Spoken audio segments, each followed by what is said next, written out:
Today we're going to show you how to get seeds from an heirloom tomato. These are heirloom cherry tomatoes. So we're going to get seeds out of them. They have to be fermented because they have some gooey stuff on them that is actually a germination inhibitor. So you got to ferment that stuff off, and then you got to clean them and dry them and everything so that they can actually be ready to start your little seedlings later on. So, and sometimes it's good too. One of these, I think a bird got to it. That happens sometimes, so anyhow, we will cut them open and look for. Some of the small ones may not have as many seeds. I have a little cup here. It's got some water in it so that it can allow the fermentation to happen. It takes a few days,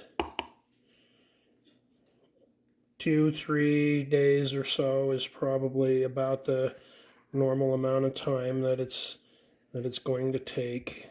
This one I'm going to throw in my compost bin because it was tiny, but the birds pecked it, and the rest of these are pretty good and are going to have probably a lot more seeds. If you can see this, there's a lot more seeds in this one, and we're just taking the seeds out real carefully, trying not to cut them or damage them.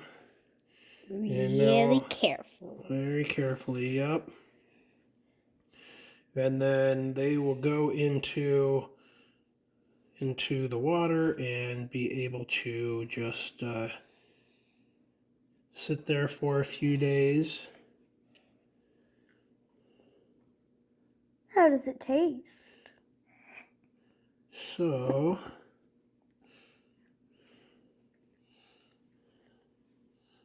Hey, background person, how does it taste?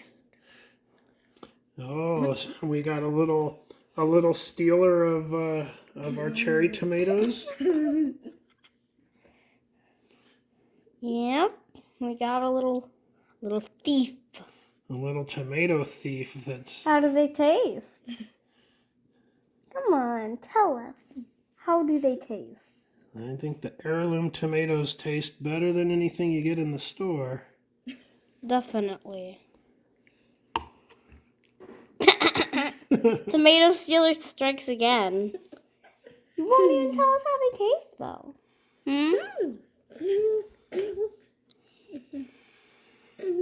They're still pretty juicy. Show the viewers what you think. 2 thumbs up. 2 thumbs up. Yum. So anyhow, we are getting out tomato seeds. If you've eaten tomatoes before, you know what I'm talking about. They have that gooey stuff all over them. Oh, that's actually a germination inhibitor so that they don't start sprouting. The sprouting. tomato thief is fighting my hand. Okay. That germination inhibitor slimy stuff allows them not to sprout when they are growing inside of the plant. No! Next one is mine. I'm gonna steal the next one. We got a bunch more on the vines out there. Okay, the next one is mine now.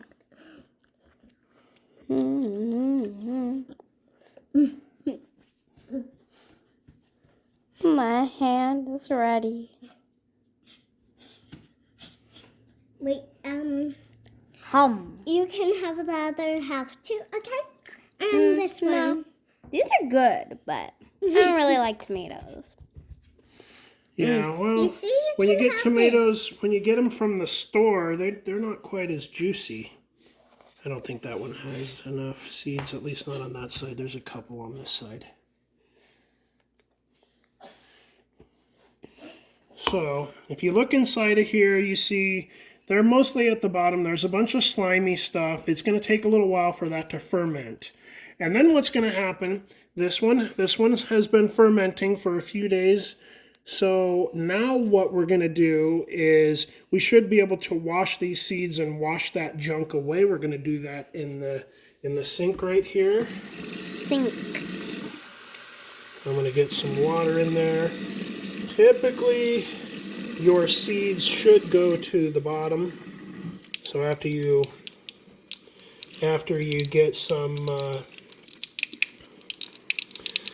water in there, you should be able to pour off a lot of the slimy fermented junk. And if you notice, there's no seeds coming out if I'm just pouring it,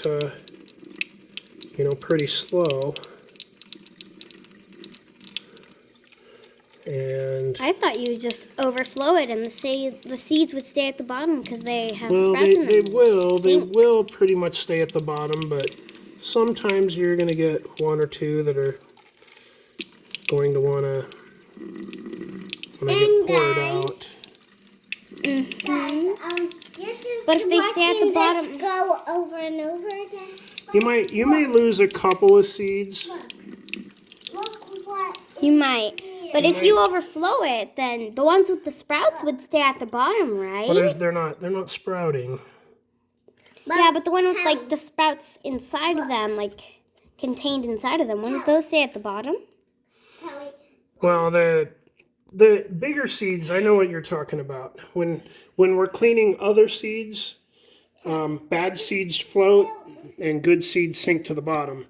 So there's quite a few seeds there. I can spread them out on a plate. I usually spread them out on a plate. I've seen people spread them out on a paper towel, but the bad thing about spreading them out on a napkin or a paper towel is the fact that at that point, when they dry, they're stuck to the paper and then it's hard to rip them off. So I prefer to spread them out on a plate, then they'll dry out.